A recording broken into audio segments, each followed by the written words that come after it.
वहाँ उन्होंने कठिन सिद्धियाँ और नाम जाप करके कुछ देवी देवताओं का आशीर्वाद लेने का भी प्रयास किया, किंतु जब 8 दिनों तक किसी भी देवी देवता ने उन्हें दर्शन नहीं दिए तो वह इतने निराश और हताश हो गए कि उन्होंने कोई विषैला फल खा लिया और मरते मरते बचे। 1922 में कांग्रेस के गया क्षेत्र में उन्होंने कांग्रेस आला कमान से जोरदार आग्रह किया कि महाबोधि महाविहार का अधिकार उसके वैध स्वामियों अर्थात बौद्धों को हस्तांतरित कर दिया जाए, किंतु इस मामले में कांग्रेस नेताओं ने अधमने जो स्वामी दयानंद के गुण कर्म स्वभाव के सिद्धांत की आड़ में अभी भी जन्म पर आधारित ब्राह्मणवादी जाति सिद्धांत के कट्टर समर्थक थे। राहुल सांकृत्यायन का आर्य समाज से भी जल्दी ही मोह भंग हो गया, क्योंकि उन्होंने देखा कि उनके नियम रूढ़िवादी थे और उनके अर्थों में एक अंधी सुरंग ही थे। महंत ने कुछ मंत्र पढ़कर और उनके शरीर को पीतल की एक गरम सलाख से दागकर उन्हें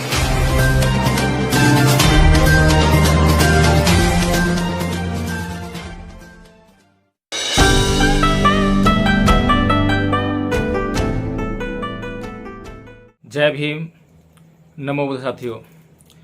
साथियों, आज मैं आपके लिए एक विशेष प्रस्तुति लेकर आया हूँ।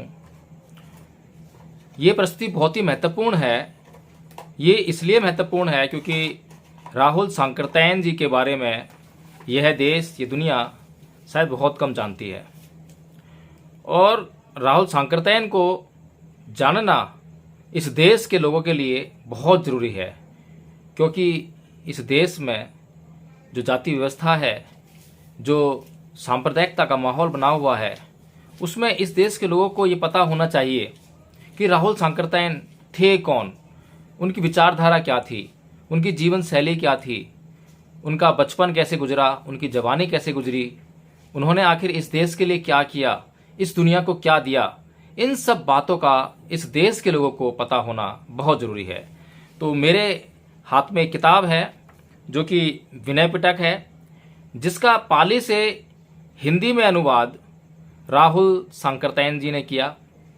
और ये उस समय की बात है जब भारत में बौद्ध साहित्य के नाम पर कुछ भी ज़्यादा अधिक साहित्य मौजूद नहीं था, और जितना भी साहित्य था वो तिब्बत में था, चीन में था, जापान में था, श्रीलंका में था, थाईलैंड में था, जो कि सबका सब या तो वहाँ की भाषाओं में था या फिर मूल भाषाएं जो संस्कृत में या फिर पाली में, इन भाषाओं में जो है ये सब साहित्य था, जिससे कि भारत की जनता उसको समझ पाने में बिल्कुल ही अक्षम थी।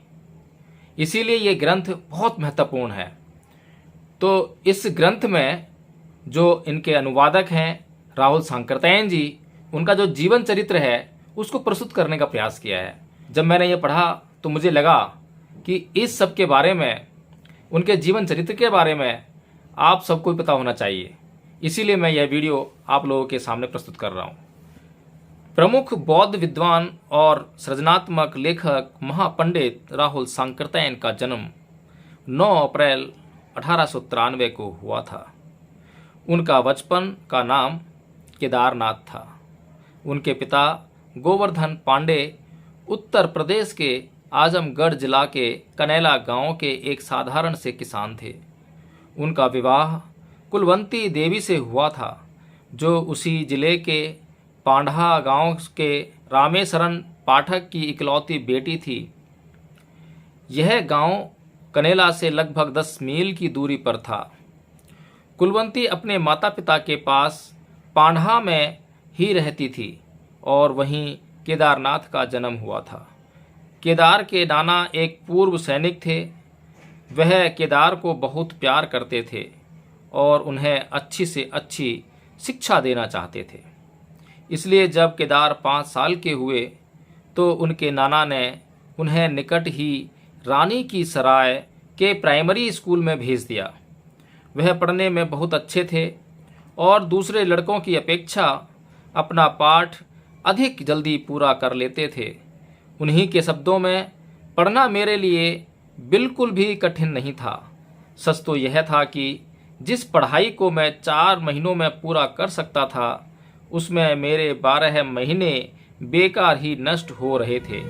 किंतु पढ़ाई में अच्छे होते हुए भी केदारनाथ की पढ़ने में विशेष रुचि नहीं थी। दुनिया देखने के दर्शन और अपने विद्रोही और रोमांच प्रिय स्वभाव से प्रेरित होकर राहुल मात्र 13 वर्ष की आयु में घर से भाग गए। तब उन्होंने 6वीं कक्षा ही उत्तीर्ण की थी। इस प्रकार 1907 में केवल 22 रुपये जेब में डालकर वह कलकत्ता के लिए रवाना हो गए। वहाँ उन्हें अपनी किस्म के कुछ और किशोर मिल गए और वह उनके पास रुक गए, किंतु कोई रोजगार न होने के कारण वे वहाँ अधिक दिन तक नहीं टिक पाए। इस प्रकार कलकत्ता में 4 महीने रहने के बाद वह गांव लौट आए और फिर से अपनी पढ़ाई में जुट गए। किंतु दुनिया देखने का सपना वह अभी भी देखते थे और वह फिर अपने घर से गायब हो गए। इस बार संयोग अच्छा था कि उन्हें कलकत्ता की एक प्रसिद्ध तंबाकू की दुकान में सहायक की नौकरी मिल गई। यहाँ कोई नशीली मिठाई खाकर वह गंभीर रूप से बीमार पड़ गए और उन्हें अस्पताल में भर्ती होना पड़ा। ठीक होने पर वह फिर अपने गांव कनेला लौट आए। जब राहुल के नियोक्ता उनसे कलकत्ता लौटने का आग्रह कर रहे थे, उस समय उनका दिमाग किसी और ही दिशा में सोच रहा था। वह संस्कृत सीखकर एक साधु का जीवन बिताना चाहते थे। मन में यह संकल्प लेकर वह एक बार फिर घर से निकल पड़े तथा पैदल ही अयोध्या और मुरादाबाद गए। पास में पैसे न होने के कारण उन्होंने बिना टिकट हरिद्वार की यात्रा की। वहाँ से वह कुछ घुमक्कड़ साधुओं के साथ ऋषिकेश, देवप्रयाग, बद्रीनाथ, केदारनाथ, जमुनोत्री और गंगोत्री गए। अंत में अपने सहयोगी योगेश के साथ अक्टूबर 1910 में वाराणसी लौट आए। वाराणसी में वह चक्रपाणी ब्रह्मचारी के आश्रम में रहकर संस्कृत सीखने लगे। वहाँ उन्होंने कठिन सिद्धियाँ और नाम जाप करके कुछ देवी देवताओं का आशीर्वाद लेने का भी प्रयास किया, किंतु जब 8 दिनों तक किसी भी देवी देवता ने उन्हें दर्शन नहीं दिए तो वह इतने निराश और हताश हो गए कि उन्होंने कोई विषैला फल खा लिया और मरते मरते बचे। इस घटना ने देवी देवताओं में राहुल के अंधविश्वास को ध्वस्त कर दिया। इस बीच वह महान विद्वान और तर्कवादी पंडित रामावतार शर्मा के संपर्क में भी आए। उनके प्रोत्साहन से राहुल ने वाराणसी के दयानंद स्कूल में 7वीं कक्षा में दाखिला ले लिया। इस स्कूल में उन्होंने अंग्रेजी सीखी, किंतु एक बार फिर वह औपचारिक शिक्षा पूरी नहीं कर पाए। लगभग उसी समय बिहार के छपरा जिले के परसा नामक स्थान के मठाधीश महंत लक्ष्मण दास एक शिष्य की तलाश में बनारस आए। उन्होंने राहुल को देखा और उनसे कहा कि वह उनके साथ परसा चलें। राहुल ने यह सोचकर इस प्रस्ताव को स्वीकार कर लिया कि सन्यासी बनकर उन्हें अपनी पढ़ाई जारी रखने का भी अवसर मिलेगा और वह अपने घर को भी हमेशा के लिए विदा कह पाएंगे। इस प्रकार सितंबर 1912 में वह परसा चले गए, जहां वैष्णव महंत ने कुछ मंत्र पढ़कर और उनके शरीर को पीतल की एक गरम सलाख से दागकर उन्हें दीक्षा दी। उनका नाम भी केदारनाथ से बदलकर राम उदार दास कर दिया गया। परसा में उनका जीवन आरामदेह रहा। खाने पीने की भी कोई कमी नहीं थी, किंतु वहाँ उनके लिए अपनी पढ़ाई जारी रखने की कोई गुंजाइश नहीं थी। इसलिए ज्ञान की भूख और यात्रा की ललक ने विद्रोही केदार अब साधु राम उदार दास को परसा छोड़ने के लिए विवश किया। इस प्रकार एक बार फिर 1913 में वह सड़क पर आ गए। पहले वह हाजीपुर गए, फिर आसनसोल और खड़गपुर होते हुए वह पुरी पहुँचे।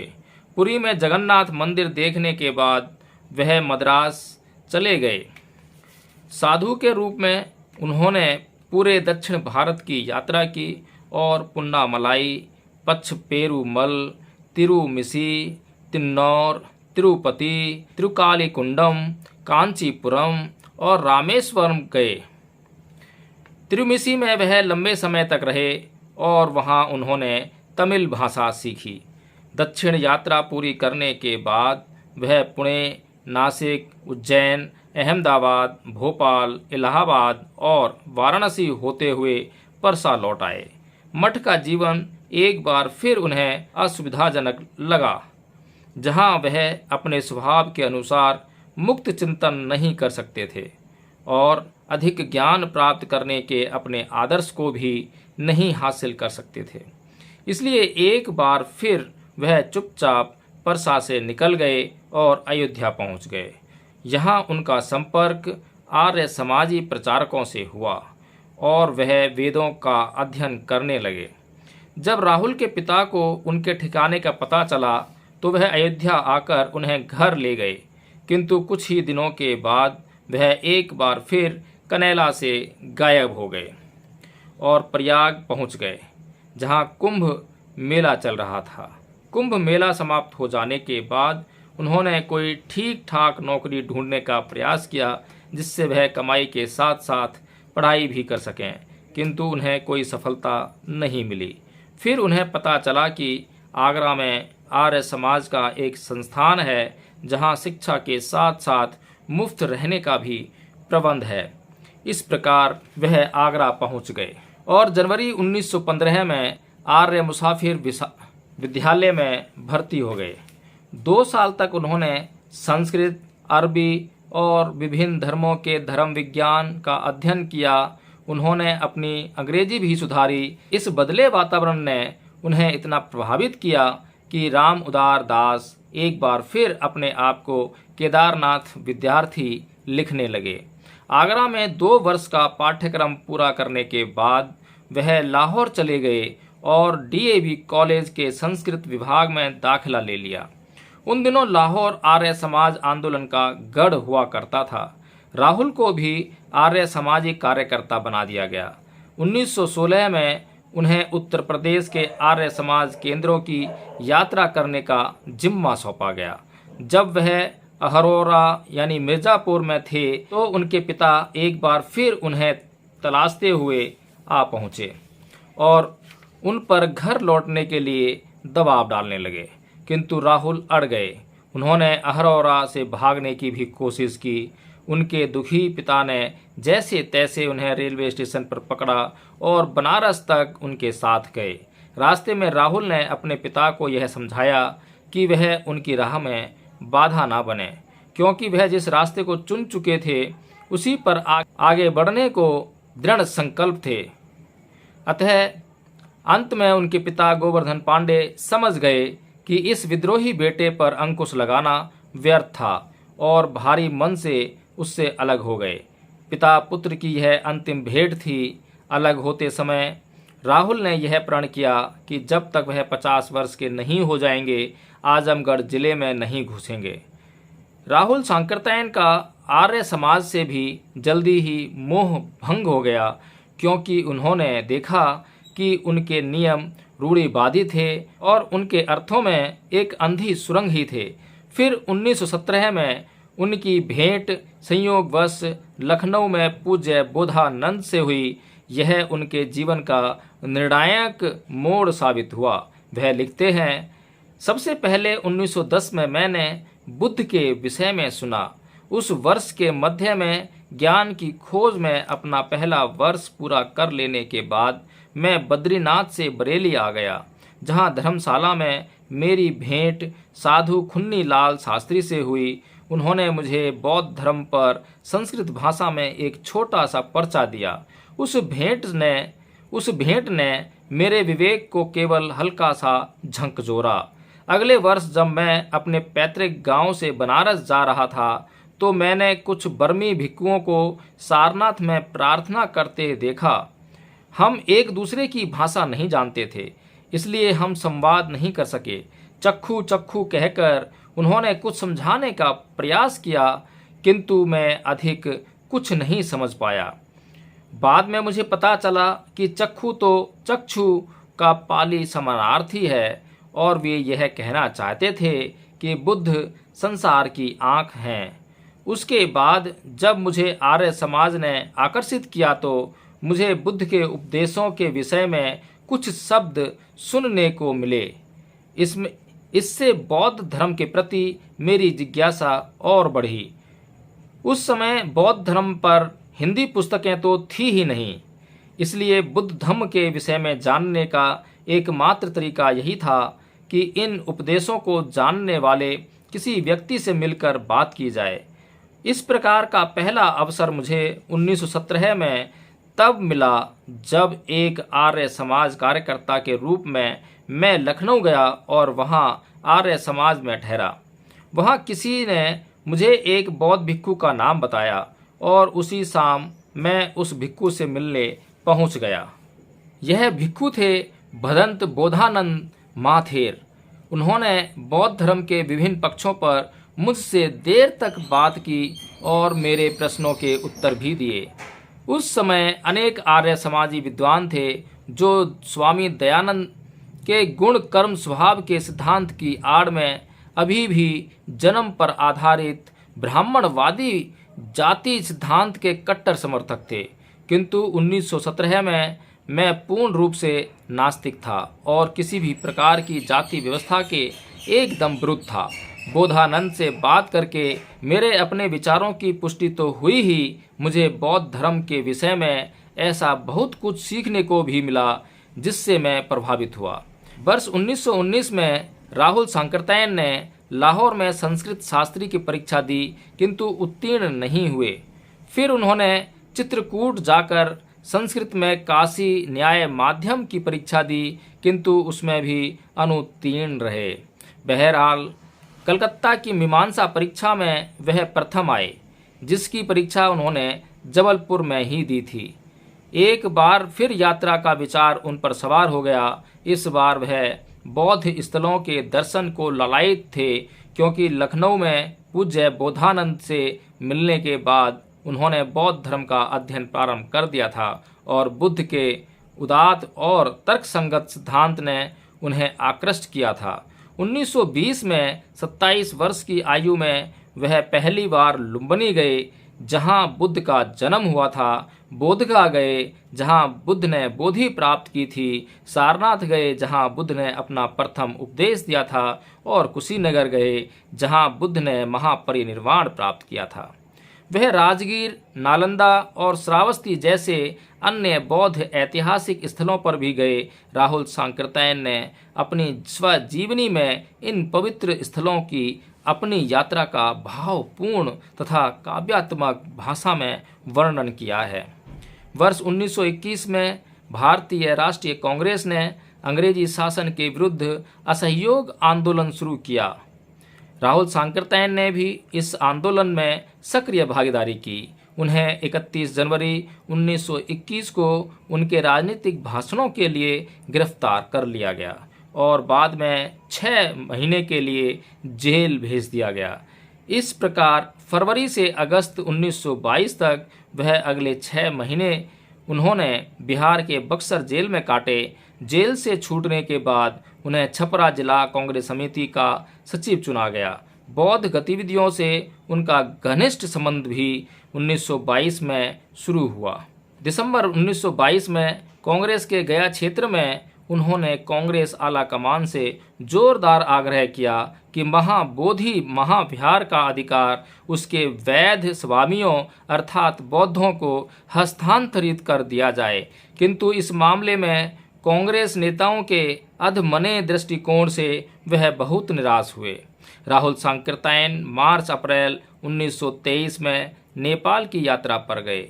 यहाँ उनका संपर्क मंगोलिया और चीन से आए बौद्ध विद्वानों और भिक्षुओं से हुआ।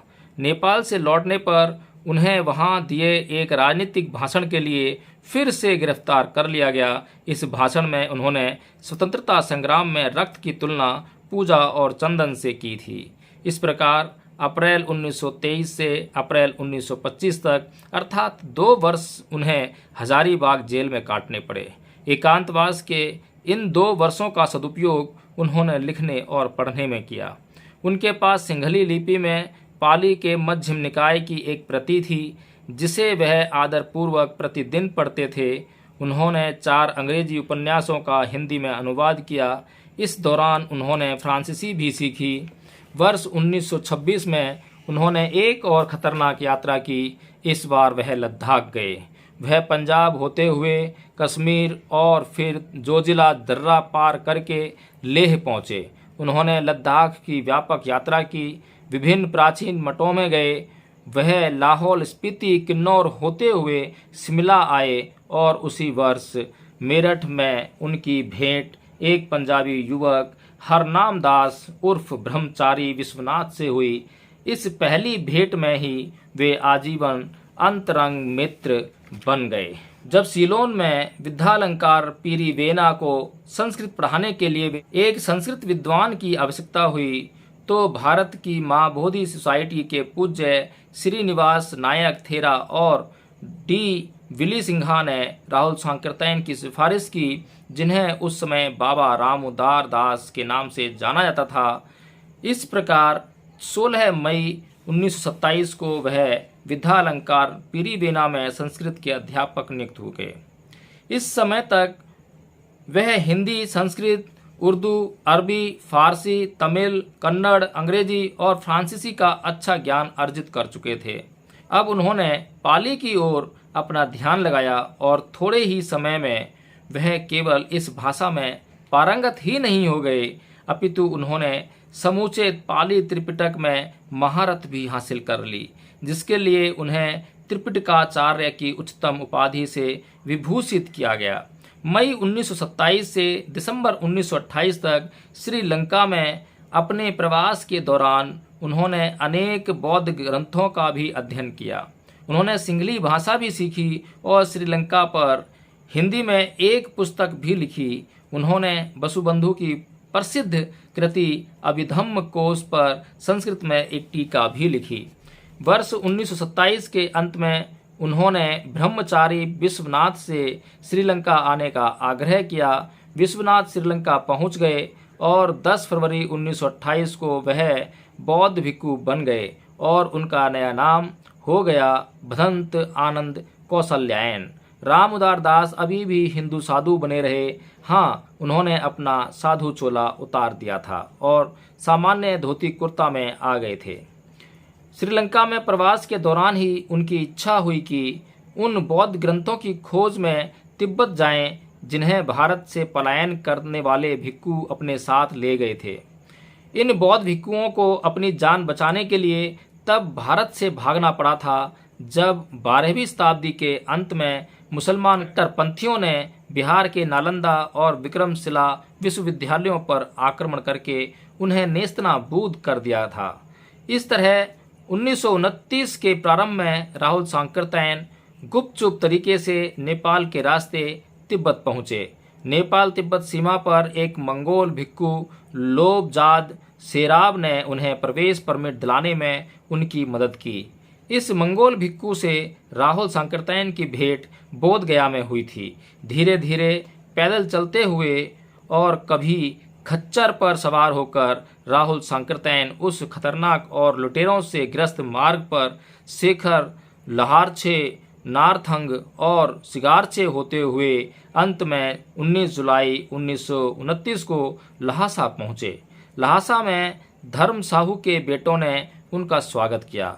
वह काठमांडू नेपाल में धर्म साहू के अतिथि रहे थे और धर्म साहू ने ही उन्हें लहासा में रह रहे अपने 2 बेटों के नाम पत्र दिए थे। तिब्बत की राजधानी लहासा पहुंचने पर उन्होंने विचार किया कि स्वयं को दलाई लामा के समक्ष एक बौद्ध भक्त के रूप में प्रस्तुत करें। इसलिए उन्होंने संस्कृत में 151 छंदों की रचना की और उनका अनुवाद भोट में कराया। और उन्हें सुंदर हस्तलिपि में लिखकर दलाई लामा के एक विश्वास पात्र के माध्यम से इस कविता को उन्हें भिजवा दिया। दलाई लामा अत्यधिक प्रसन्न हुए और उन्होंने राहुल सांकृत्यायन को बाद में कभी बुलाने का वादा किया, किंतु यह भेंट कभी नहीं हो पाई।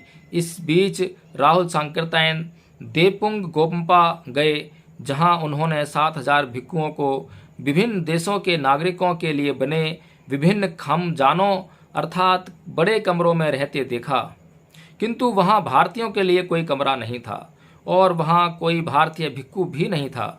यहाँ राहुल सांकृत्यायन ने 16,000 भोट शब्दों का संग्रह छोटी छोटी पर्चियों पर किया और नेपाली तथा संस्कृत में उनका अनुवाद भी लिखा। वह सामय के प्राचीनतम मठ में भी गए, जहाँ भिक्षु संकटारक्षित का पार्थिव शरीर सुरक्षित रखा हुआ था। बुद्ध विहार मठ खंडहर हो चुका था। यही हाल उस स्थान का था जहाँ भारतीय विद्वान 11वीं शताब्दी में रहते थे और जिन्होंने संस्कृत ग्रंथों का अनुवाद तिब्बती भाषा में किया था। कभी यहाँ एक विशालतम पुस्तकालय होता था जिसमें दुर्लभ पुस्तकों का संग्रह था, किंतु यह पुस्तकालय बहुत पहले आग में नष्ट हो चुका था, इसलिए राहुल सांकृत्यायन को संस्कृत का एक भी ग्रंथ नहीं मिल सका। बहरहाल उन्होंने तिब्बत में 3 वर्ष रहने का विचार किया था, किंतु पैसों की कमी इसमें आड़े आ गई। जब उन्हें पुस्तक खरीदने के लिए कुछ पैसों की आवश्यकता हुई तो उन्होंने सीलोन में भदंत आनंद कौशल्यायन को पत्र लिखा। भदंत आनंद कौशल्यायन ने पूज्य धम्मानंद और अपने दायकों की दयालुता से 3,000 रुपये तिब्बत भेजने का प्रबंध किया। राहुल सांकृत्यायन ने पांडुलिपियों, चित्रों और थंकों का जो संग्रह किया था उसे 22 खच्चरों पर लादकर वह एक मंगोल आचार्य भिक्षु धर्मकीर्ति के साथ 24 अप्रैल 1930 को लहासा से भारत के लिए रवाना हुए। मार्ग में सालू विहार, तासा, लहुम्पो और नारथंग से उन्होंने कुछ और पुस्तकें खरीदी। 39 दिनों के बाद यह दल कलिम्पोंग पहुंचा। वहां से राहुल सांकृत्यायन कलकत्ता आ गए और फिर वहां से 20 जून को श्रीलंका पहुंच गए। विनय और सूत्र के 108 खंडों वाले कंजूर और विभिन्न अभिधर्म ग्रंथों के 125 खंडों वाले तंजूर के अतिरिक्त वह 1619 तिब्बती पांडुलिपियों के चित्र भी लाए। यह अनमोल साहित्यिक खजाना उन्होंने पटना म्यूजियम को भेंट कर दिया, जहां यह काशी प्रसाद जायसवाल सैंक्शन में सुरक्षित रखा है। सुरक्षित होते हुए भी सरकार की घोर उपेक्षा के कारण यह खजाना अब नष्ट होने के कगार पर है। तिब्बत से लौटने पर रामउदार दास ने अपने हिंदू चोले को विदा कहने का निश्चय किया, इसलिए 20 जुलाई 1930 को उन्होंने बौद्ध भिक्षु का कासाय चीवर पहन लिया और एक नया नाम राहुल सांकृत्यायन अपना लिया। भदंत आनंद कौशल्यायन को दीक्षा देने वाले पूज्य एल धम्मानंद महानायक थेरा उनके भी गुरु थे। उसके बाद से राहुल सांकृत्यायन ने अपनी अपार ऊर्जा को लेख और पुस्तकें लिखने के माध्यम से बौद्ध धर्म के प्रचार प्रसार में लगाना शुरू कर दिया। बौद्ध धर्म पर उनकी पहली पुस्तक बुद्धचर्या 1930 में प्रकाशित हुई। उन्होंने पाली की कृतियों का हिंदी में अनुवाद करना भी शुरू किया, जबकि उस समय हिंदी भाषा में कोई विशिष्ट बौद्ध साहित्य नहीं था। जुलाई 1932 में राहुल सांकृत्यायन और भदंत आनंद कौशल्यायन महाबोधि सोसाइटी की ओर से धम्मदूत कार्य के लिए लंदन गए। राहुल सांकृत्यायन तो कुछ ही महीनों में फ्रांस और जर्मनी होते हुए वापस आ गए, जबकि आनंद कौशल्यायन 20 महीनों से भी अधिक समय तक यूरोप में रहे। 1933 का साल राहुल सांकृत्यायन ने साहित्यिक कार्यों में बिताया। उसी वर्ष एक और 97 युवक जगदीश नारायण की पटना में राहुल सांकृत्यायन से भेंट हुई। अगले ही साल जगदीश नारायण सीलोन के लिए रवाना हो गए, जहां उन्होंने बौद्ध धर्म अपना लिया और विद्यालंकार परिवेण के प्रमुख पूज्य धम्मानंद महानायक थेरा के हाथों भिक्षु के रूप में दीक्षित हो गए। उनका नाम भिक्षु जगदीश कश्यप हो गया। पंजाब, उत्तर प्रदेश और बिहार के बौद्ध भिक्षुओं की इस आधुनिक तिकड़ी आनंद, राहुल और जगदीश ने भारत में बौद्ध धर्म के पुनर्जागरण में अनेक प्रकार की एक महत्वपूर्ण भूमिका निभाई। उनका पहला बड़ा योगदान था पाली ग्रंथों को हिंदी में उपलब्ध कराना। इन पुस्तकों के प्रकाशन का बीड़ा बोधिसत्व अनागारिक धम्मपाल द्वारा स्थापित भारत की महाबोधि सोसाइटी ने उठाया।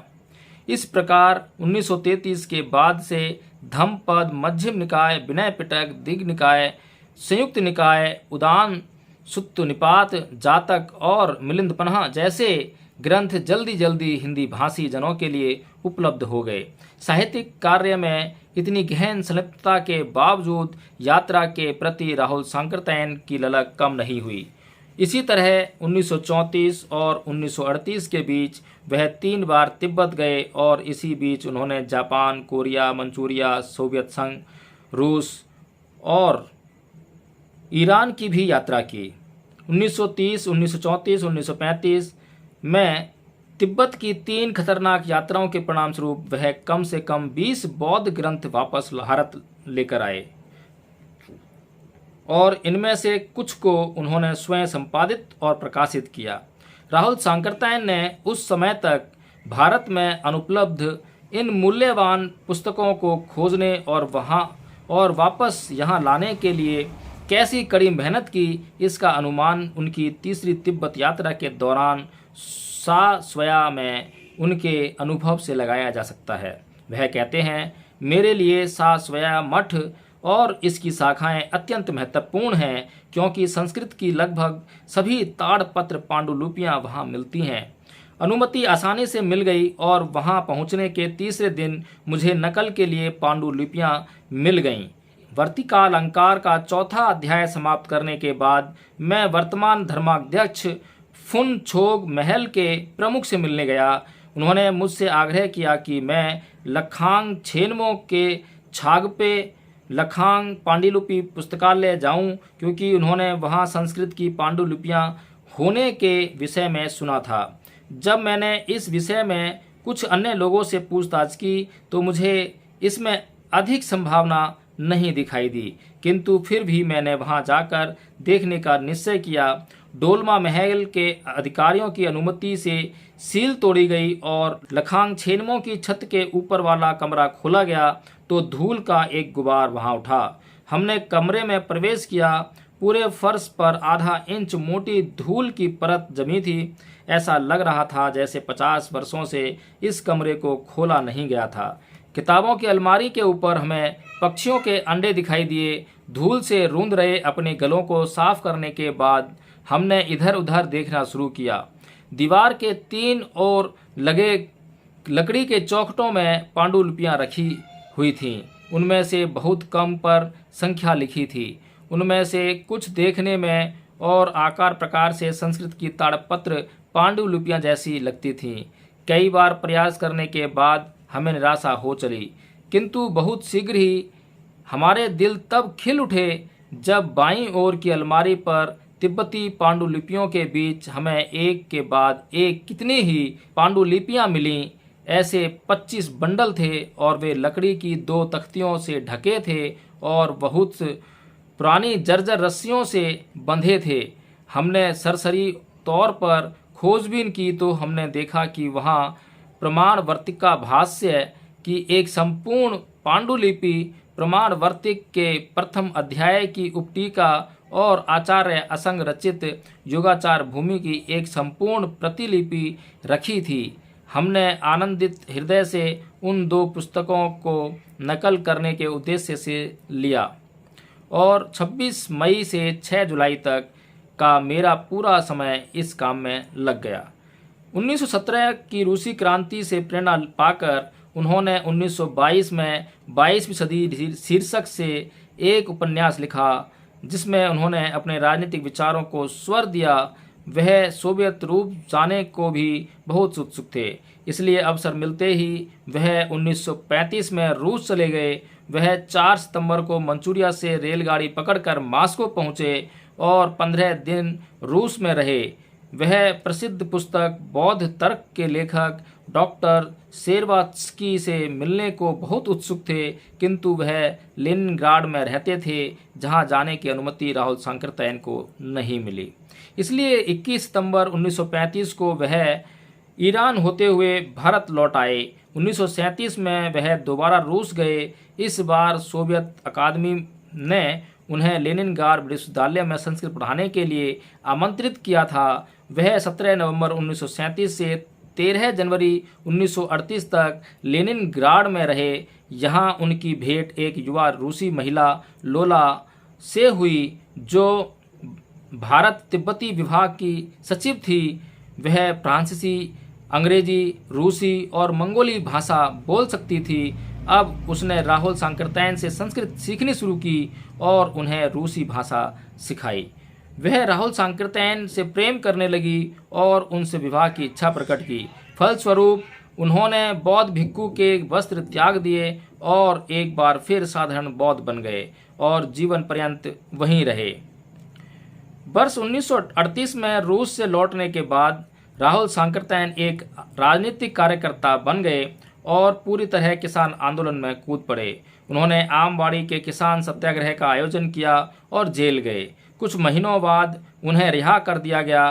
फरवरी 1940 में उन्होंने मोताहारी में हुए किसान सम्मेलन की अध्यक्षता की। वहां भड़काऊ भाषण देने के आरोप में उन्हें फिर गिरफ्तार कर लिया गया और 1940-42 के 29 महीने उन्होंने हजारीबाग और देवली की जेलों में काटे। इस पूरी अवधि को राहुल सांकृत्यायन ने हिंदी साहित्य को समृद्ध बनाने के प्रति समर्पित कर दिया। उन्होंने अपनी भारी कृति दर्शन दिग्दर्शन लिखी, जिसमें उन्होंने भारतीय, यूरोपीय, यूनानी और इस्लामी दर्शनों का आलोचनात्मक प्रतिपादन प्रस्तुत किया। उन्होंने मानव समाज शीर्षक से भी एक पुस्तक लिखी, जिसमें उन्होंने मानवता की प्रणति का ऐतिहासिक विवरण दिया। इस अवधि में उनकी लिखी तीसरी पुस्तक थी वोल्गा से गंगा, जिसमें उनकी 20 ऐतिहासिक कहानियां संकलित थीं। जेल से छूटने के बाद राहुल सांकृत्यायन ने 1942-44 के दौरान पूरे भारत की यात्रा की। इस दौरान 5 अन्य पुस्तकों के अतिरिक्त उन्होंने अपनी जीवन कथा भी लिखी। यह स्वजीवनी उनकी डायरी पर आधारित थी, जिसे वह नियमित रूप से लिखते थे। इसका दूसरा खंड 1950 में प्रकाशित हुआ। उनकी जीवनी के 3 और खंड उनके मरणोपरांत प्रकाशित हुए। उनकी जीवन कथा मानव विज्ञान, समाजशास्त्र, आर्थिक स्थितियों, भाषा विज्ञान, यात्रा की कठिनाइयों, भौगोलिक तथा भूवैज्ञानिक मामलों, राजनीतिक दबावों, पुरातत्व विज्ञान पद्धतियों के विषय में जानकारी का एक सच्चा कोषागार है। इस अवधि की एक महत्वपूर्ण घटना थी उनका अपने पैतृक गांव जाना। 1916 में अपने पिता से अंतिम भेंट के समय उन्होंने यह प्रण लिया था कि वह जब तक 50 वर्ष के नहीं हो जाएंगे तब तक आजमगढ़ जिले में नहीं जाएंगे। उन्होंने अपना वचन निभाया और 1943 में 50 वर्ष की आयु में उन्होंने उत्तर प्रदेश के आजमगढ़ जिले में अपने पैतृक गांव कनेला जाकर यह प्रण पूरा किया। तब तक उनके माता पिता दोनों का निधन हो चुका था। जुलाई 1945 में रूसी सरकार ने राहुल सांकृत्यायन को सोवियत संघ आने का निमंत्रण दिया और उन्हें लेनिनग्राड विश्वविद्यालय में प्रोफेसर नियुक्त कर दिया। उनकी यह नियुक्ति महान रूसी भारतविद प्रोफेसर शेरबात्स्की की सिफारिश पर की गई, जिन्होंने अपनी मृत्युशैया पर कथित तौर पर कहा था कि लेनिनग्राड विश्वविद्यालय में भारतीय विद्या की पीठ पर उनके उत्तराधिकारी केवल राहुल सांकृत्यायन ही हो सकते थे। इसलिए जुलाई 1945 से 1947 तक उन्होंने लेनिनग्राड विश्वविद्यालय में हिंदी, संस्कृत, तिब्बती और बौद्ध तर्कशास्त्र का अध्यापन किया। उनकी पत्नी लोला और पुत्र ईशोर भी उनके साथ लेनिनग्राड में थे, किंतु उन्हें राहुल सांकृत्यायन के साथ भारत जाने की अनुमति नहीं मिली। अतः राहुल सांकृत्यायन अकेले भारत लौट आए और 15 अगस्त 1947 को देश आज़ाद हो जाने के कुछ दिन बाद बम्बई आ पहुंचे। अगस्त 1947 के बाद राहुल जी अधिकतर भारत में ही रहे। 1947-48 में उन्हें अखिल भारतीय हिंदी साहित्य सम्मेलन का अध्यक्ष चुना गया। भारत सरकार ने उन्हें संविधान अनुवाद समिति का सदस्य नामजद किया। इस व्यस्त कार्यक्रम के साथ उनका अपना लेखन कार्य भी चलता रहा। उन्हें अपने मसूरी स्थित निवास में जब राहुल जी प्रशासनिक शब्दकोश के संकलन में लगे थे, उस समय कुछ विद्वान उनकी सहायता कर रहे थे। इनमें प्रभाकर माचवे, विद्या निवास मिश्र और सेन गुप्ता प्रमुख थे। एक नेपाली महिला कुमारी कमला पेरिया टाइप का काम संभाले थी। राहुल सांकृत्यायन ने 1950 में उससे विवाह कर लिया। मसूरी में रहते हुए राहुल सांकृत्यायन ने मध्य एशिया का इतिहास शीर्षक से एक और विशाल ग्रंथ लिखा। यह पुस्तक उन्होंने मात्र 4 महीने में बोलकर लिखवाई। 2 खंडों में प्रकाशित इस ग्रंथ में लगभग 2000 पृष्ठ हैं। इस कृति के लिए उन्हें 1958 में साहित्य अकादमी का पुरस्कार मिला। राहुल सांकृत्यायन एक असाधारण बुद्धिजीवी और विद्वान थे। वह हिंदी के एक महान सृजनात्मक लेखक थे। वह एक महान भाषा शास्त्री भी थे। वह अनेक भारतीय और विदेशी भाषाओं के अच्छे ज्ञाता थे। हिंदी के अतिरिक्त वह संस्कृत, पाली, भोजपुरी, तिब्बती और अंग्रेजी में भी लिखते थे। उनकी लिखने की गति अद्भुत थी। उन्होंने फुल स्केप आकार के लगभग 30 पृष्ठ एक दिन में और 500 पृष्ठ लगभग 1 महीने में लिखी थी। उन्होंने उपन्यास, इतिहास, विज्ञान और दर्शन की पुस्तकें, यात्रा वृत्तांत, जीवनियाँ आदि लिखीं। उन्होंने अनेक कृतियों का अनुवाद किया और पाली तथा संस्कृत की अनेक कृतियों का संपादन किया। कुल मिलाकर राहुल सांकृत्यायन ने 150 से अधिक पुस्तकें और पर्चे साहित्य जगत को दिए। उनकी अप्रकाशित पांडुलिपियों में पाली काव्यधारा और पाली साहित्य का इतिहास सम्मिलित है। विभिन्न परिस्थितियों में लिखने की उनकी क्षमता चकित कर देने वाली थी। उन्होंने कभी सही मूड अथवा सुविधाजनक स्थितियों की प्रतीक्षा नहीं की। वह रेलगाड़ी में, जहाज में, बस अड्डों पर, सरायों में और चालों में, शिविरों में, घर में और आते जाते भी लिख लेते थे।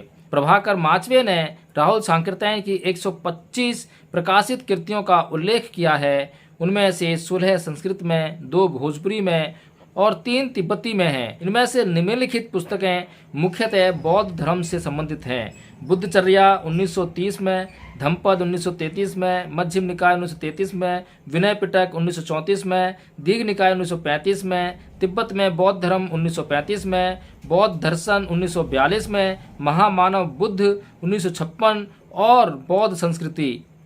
श्रावस्ती पर उनका एक निबंध उनके परिनिर्वाणोपरांत 64 में प्रकाशित हुआ। बौद्ध इतिहास में धर्म से संबंधित उनकी अन्य पुस्तकों में उल्लेखनीय हैं उनकी स्वजीवनी, उनका महत्वपूर्ण ऐतिहासिक उपन्यास वोल्गा से गंगा, उनका विशाल दार्शनिक ग्रंथ दर्शन दिग्दर्शन और अतीत से वर्तमान। राहुल सांकृत्यायन ने अपनी लद्दाख, किन्नौर, श्रीलंका, तिब्बत, चीन और जापान यात्रा के जो वृत्तांत लिखे हैं उनमें भी बौद्ध धर्म और परंपराओं की काफ़ी जानकारी मिलती है। राहुल सांकृत्यायन ने बौद्ध धर्म से संबंधित संस्कृत की जिन कृतियों का संपादन और अनुवाद किया है वे हैं अभिधर्म कोश, विज्ञप्ति मात्रता सिद्धि, प्रमाण वार्तिक, अध्यार्थ शतक, प्रमाण वार्तिका भाष्य, प्रमाण वार्तिक वृत्ति, प्रमाण वार्तिक स्ववृत्ति, प्रमाण वार्तिक स्ववृत्ति टीका, विग्रह व्यावर्तनी, बाद न्याय, विनय सूत्र, हेतु बिंदु, संबंध परीक्षा, निदान सूत्र परीक्षा, महापरिनिर्वाण सूत्र। राहुल सांकृत्यायन मूलतः एक बौद्ध विद्वान और लेखक थे, इसलिए वह कभी सक्रिय प्रचारक नहीं बने। हाँ, वह भारत में बौद्ध धर्म के पुनरुत्थान को लेकर अवश्य ही बहुत इच्छुक थे और जब डॉक्टर अंबेडकर ने अपने 10 लाख अनुयायियों के साथ अक्टूबर 1956 में बौद्ध धर्म अपनाया तो उन्होंने इस सामूहिक धर्मांतरण आंदोलन का स्वागत किया और डॉक्टर अंबेडकर को भावभीनी श्रद्धांजलि अर्पित की। उन्होंने इस संबंध में अपने विचारों को एक पर्चे के माध्यम से व्यक्त किया जिसका शीर्षक था नव दीक्षित बौद्ध।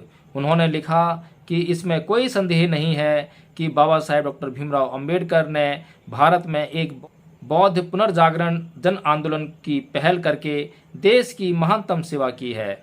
इतिहास उन्हें इस अनूठी भूमिका के लिए कभी नहीं भूलेगा। उन्होंने आगे लिखा कि बौद्ध धर्म केवल पद दलित लोगों के उत्थान के लिए ही आवश्यक नहीं है, इसके पुनरुत्थान से देश का भी बहुत भला होगा क्योंकि इससे उन पवित्र बौद्ध स्थलों के गौरव को लौटाने में मदद मिलेगी जिन्हें अभी तक केवल संग्रहालय की वस्तुएं समझा जाता था। स्वाध्यायी बहुभावी विद्वान राहुल सांकृत्यायन ने श्रीलंका के विद्यालंकार परिवेण से 1928 में पाली अध्ययन की सर्वोच्च उपाधि अर्जित की थी। बाद में श्रीलंका के विद्यालंकार विश्वविद्यालय ने उन्हें डी लिट की मानद उपाधि से विभूषित किया। हिंदी और संस्कृत भाषाओं की सेवा के लिए काशी पंडित सभा ने 1939 में उन्हें महापंडित की उपाधि प्रदान की। इसी सेवा के लिए हिंदी साहित्य सम्मेलन प्रयाग ने उन्हें साहित्यिक वाचस्पति की उपाधि से शोभित किया।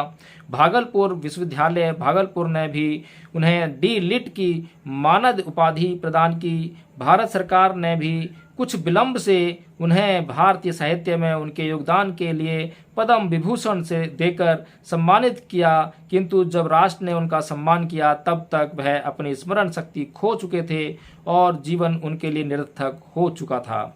जब 1959 में विद्यालंकार परिवेण को विश्वविद्यालय का दर्जा मिला तो विश्वविद्यालय ने राहुल सांकृत्यायन को दर्शन विभाग का अध्यक्ष बनाने के लिए आमंत्रित किया। अतः सितंबर 1959 में उन्होंने अपना नया पद ग्रहण किया। श्रीलंका में वह बीमार हो गए और अगस्त 1961 में भारत लौट आए। दिसंबर 1961 में उनकी बीमारी ने गंभीर रूप ले लिया और उनकी स्मरण शक्ति चली गई। उन्हें उपचार के लिए रूस ले जाया गया, किंतु कोई लाभ नहीं हुआ। वहां 7 महीने रहने के बाद उन्हें वापस भारत ले आया गया और 14 अप्रैल 1963 को 70 वर्ष की आयु में उन्होंने अपने दार्जिलिंग स्थित मकान में अंतिम सांस ली। वहां उनकी स्मृति में एक छोटा सा स्मारक बना दिया गया है। राहुल सांकृत्यायन को इसलिए हमेशा याद किया जाएगा कि उन्होंने हिंदी साहित्य को समृद्ध किया और हिंदी में तब विशाल बौद्ध साहित्य का सृजन किया जब इस भाषा में इसका सर्वथा अभाव था, और तिब्बती पांडुलिपियों को प्रकाश में लाने, अनेक का संपादन करने, कुछ की टीका और अनुवाद करने का उनका काम निश्चित रूप में विश्व बौद्ध धर्म में उनका एक सर्वाधिक स्थायी योगदान था। तो साथियों, इस तरह से हम समझ सकते हैं कि राहुल सांकृत्यायन का जीवन, उनके कृत्य, उनकी लेखनी, उनका साहित्य इस देश व इस दुनिया के लिए कितना महत्वपूर्ण है। जिस बौद्ध धर्म की ओर आज पूरा विश्व देख रहा है और अपनी तमाम तरह की समस्याओं से केवल बौद्ध धर्म को ही एकमात्र समाधान के रूप में वह देख पा रहा है, तो ऐसे में यदि राहुल सांकृत्यायन ने भारत के लोगों के लिए विशेष तौर पर हिंदी में उस साहित्य को उपलब्ध करा के भारत की महानतम सेवा की है और इसके लिए सदैव राहुल सांकृत्यायन को याद रखा जाएगा। लेकिन समस्या का विषय यह है कि राहुल सांकृत्यायन के बारे में इस देश के अधिकतर लोग नहीं जानते हैं। राहुल सांकृत्यायन, जिनका पूर्व का नाम केदारनाथ पांडे था, जो कि ब्राह्मण समाज से ब्राह्मण परिवार में पैदा हुए, ब्राह्मण ग्रंथों का, हिंदू धर्म ग्रंथों का और आर्य समाजी जो ग्रंथ हैं उनका जो सत्यार्थ प्रकाश है और दयानंद सरस्वती के विचारों का उन्होंने खूब अध्ययन किया और उसके बाद उन्होंने निर्णय लिया कि हिंदू धर्म वास्तव में कोई एक जीवन पद्धति है ही नहीं, कोई धर्म ही नहीं है, इसलिए उन्होंने उसको त्यागा और बौद्ध धर्म को अपनाया। और जब भी कोई व्यक्ति बौद्ध धर्म को अपनाता है तो उसका नाम चेंज हो जाता है, नाम बदल दिया जाता है। इसीलिए केदारनाथ पांडे से बदलकर उनका नाम हो गया महापंडित राहुल सांकृत्यायन। महापंडित की जो उपाधि है उन्हें बाद में प्रदान की गई। उनके जो संस्कृत जो उनकी विद्वता थी उसको देखते हुए कि संस्कृत का उनका ज्ञान कितना विशाल है, कितना अच्छा है उनका यह ज्ञान संस्कृत का, उसको देखते हुए उन्हें बाद में महापंडित की उपाधि दी गई और उनका नाम हो गया महापंडित राहुल सांकृत्यायन। उनके 2 और साथी जो कि भदंत आनंद कौशल्यायन और भिक्खु जगदीश काश्यप, ये भी पूर्व में जो है ब्राह्मण परिवार से या अन्य किसी जाति से रहे हैं, हिंदू रहे हैं, लेकिन उन्होंने जब बौद्ध धर्म अपनाया तो उनके नाम भी चेंज हुए। तो इस तरह से हम देखते हैं कि राहुल सांकृत्यायन का जीवन इस देश के लिए बहुत ही महत्वपूर्ण रहा और हमें उनके जीवन का अध्ययन करके, उनके द्वारा लिखित पुस्तकों का अध्ययन करके बौद्ध धर्म को समझना चाहिए और समझकर उसका प्रचार प्रसार करने में अपनी भूमिका निभानी चाहिए। जय भीम, नमो बुद्ध साथियों।